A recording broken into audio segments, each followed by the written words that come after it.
Locked On Podcast Network presents Locked On Sports Today.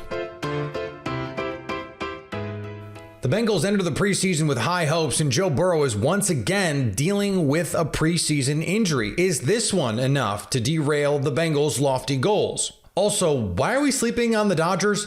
And Josh McDaniels will not last the season in Vegas. Today's episode is brought to you by Birddogs. Go to birddogs.com/lockedon or enter promo code LOCKEDON for a free white tech hat with any purchase.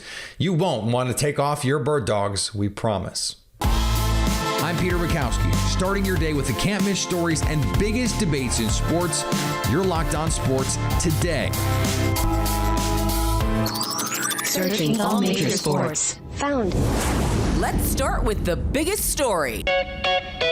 The Cincinnati Bengals can reasonably claim they were just a few plays away from the last two Super Bowls. Now they head into 2023 as one of the favorites yet again in a crowded, absolute future bloodbath of an AFC. James Rapien from Locked On Bengals joins me now. And James, you were at practices yesterday between the Packers and the Bengals. The Packers not expected to be in that same sort of tier with Cincinnati in the NFC.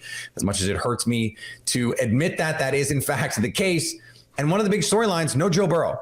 And the Bengals offense struggled as a result. At what point do Cincinnati fans need to be concerned that this is going to linger?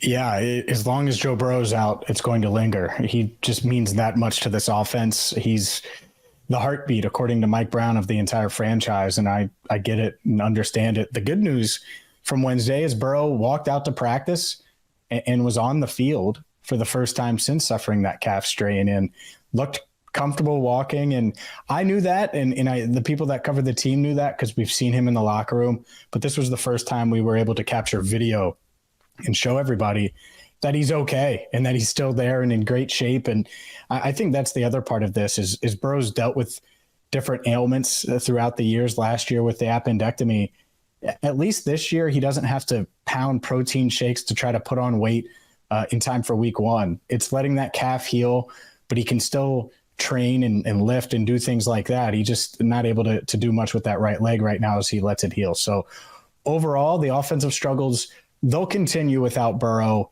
but what's around him is certainly much better. Obviously, we know about the skill players, but the offensive line, I think, has been a big concern, and this is the best offensive line he's had, at least on paper, since he's entered the NFL. But do you think they've done enough? Is this line championship caliber based on, let's just say, what we've seen over the last couple of weeks? I believe so. I do. I think there were questions about Jonah Williams and whether or not he could transition to right tackle.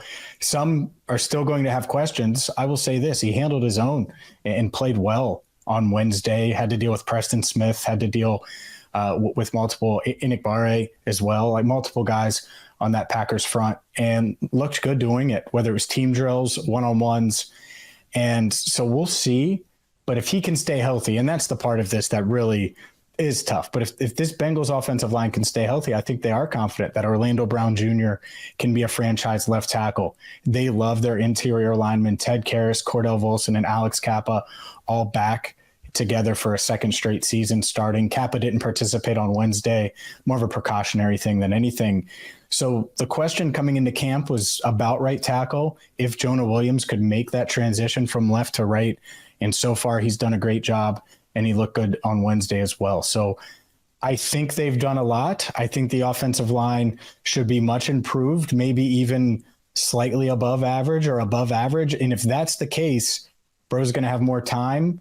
Joe Mixon's going to have more running lanes than either of those guys have had time or running lanes in recent years. Finish up, a couple of young defensive players going to be called upon to fill big shoes and fill important positions potentially. DJ Turner, a second round this most recent draft. Dax Hill, who was a first round pick a year ago, going to step into, we believe, much bigger roles here. What have you seen from them, and do they appear to have what it takes? Dax Hill's got a lot of responsibility on this defense. And when you lose Jesse Bates in free agency, and we knew it was coming, and then Von Bell goes to Carolina, it's a lot of experience and a lot of just veteran leadership that walked out the door. And so I think they're going to be worse at safety. I think that's okay to say. That being said, that doesn't mean they're going to be bad in that area. And so Dax Hill's going to lead the charge. I think he's going to play the most snaps in that safety room. They also signed Nick Scott. They have Jordan Battle there rotating a bit. Maybe there's some 3 safety looks. We saw that on Wednesday a little bit. But Hill, I'm confident that he can be an above average player in this league and certainly versatile in Lou Anarumo's defense.